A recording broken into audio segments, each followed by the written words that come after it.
দেশজুড়ে বইছে নির্বাচনের জোর হাওয়া। 12ই ফেব্রুয়ারি হবে ত্রয়োদশ জাতীয় সংসদ নির্বাচনের ভোট গ্রহণ। এ নিয়ে কি ভাবছেন সাধারণ মানুষ থেকে শুরু করে আগামীর জনপ্রতিনিধিরা? সে কথা জানাতে ডিবিসি নিউজের ইলেকশন এক্সপ্রেস ছুটে যাচ্ছে সব সংসদীয় আসনে। এখন রয়েছে সংসদীয় আসন 185, ঢাকা 12তে।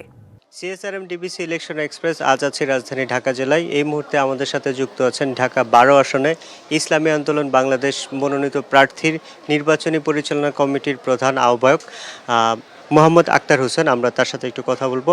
আপনি তো এই আসনে নির্বাচন সমন্বয় করছেন আপনার দলের পক্ষ থেকে, প্রচারণা কেমন চলছে, মানুষের সাড়া কেমন পাচ্ছে?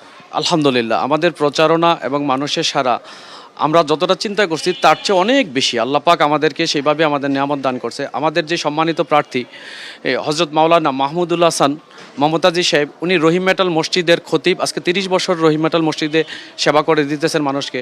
আর ওনার পিছনে প্রচুর মানুষ নামাজ পড়ে এবং ওনার যে জনসমর্থন, যেটা আমি কল্পনায় আনতে পারি নাই। আমি আহ্বায়ক হিসেবে আমি মনে করি আমি যদি ভোট পাই 30%, আর ওনার কারণে পাবো, ওনার জনপ্রিয়তার কারণে পাবো আরও 70%, এবং ওনার বিশ্বস্ততা সেবা মানুষ তেজগাঁও শিল্পাঞ্চল, হাতিরঝিল এবং শেরেবাংলার মানুষ স্বতঃস্ফূর্তভাবে ওনাকে সমর্থন দিচ্ছে।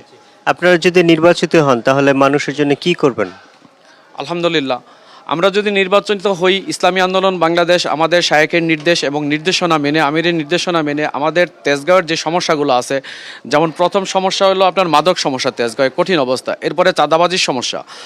আমরা চাঁদাবাজির জন্য জিরো টলারেন্স নীতি গ্রহণ করব ইনশাআল্লাহ। আর আমাদের ইসলামী আন্দোলনের কোনো নেতাকর্মী, আমার তেজগাঁও থানায়, শিল্পাঞ্চল থানায় কোনো নেতাকর্মী চাঁদাবাজি করার চিন্তাও করতে পারে না, আমরা কল্পনা আনতে পারি না। অতএব চাঁদাবাজিকে আমরা প্রশ্রয় দিব না ইনশাআল্লাহ। মাদককে আপনারা কিভাবে নির্মূল করবেন, এমন কোনো পরিকল্পনা আছে কিনা?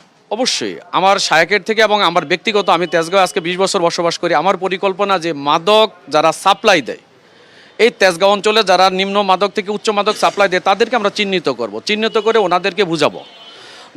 এরপরে যদি আমাদের বুঝ না মানে, তখন আইনের প্রশাসনের সহযোগিতা নিব এবং সর্বোচ্চ চেষ্টা করব আমরা এটাকে নির্মূল করার জন্য। আল্লাহ ছোট করে যদি বলেন 30 সেকেন্ডে, এই এলাকার গ্যাসের সমস্যা আছে, এটি সমাধান করবেন কিভাবে?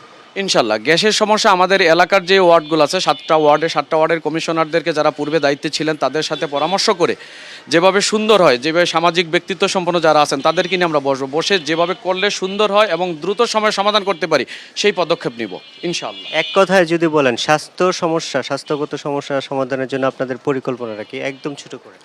আমাদের স্বাস্থ্য সমস্যার পরিকল্পনা, আপনার আমাদের যে হাসপাতালগুলো আছে, হাসপাতালগুলোতে চিকিৎসকের সঠিক সময় এবং সঠিক চিকিৎসা প্রদানের জন্য সর্বোচ্চ চেষ্টা আমরা করব। আমাদের সাথে যুক্ত হওয়ার জন্য আপনাকে অসংখ্য ধন্যবাদ। সিএসআরএম ডিবিসি ইলেকশন এক্সপ্রেস আজ সারাদিন থাকবো এই জেলা, এবং পরবর্তী সংবাদে নতুন কোনো প্রার্থী নিয়ে আপনাদের সামনে আবারও হাজির হব। ততক্ষণ আমাদের সাথে থাকুন, ভালো থাকুন।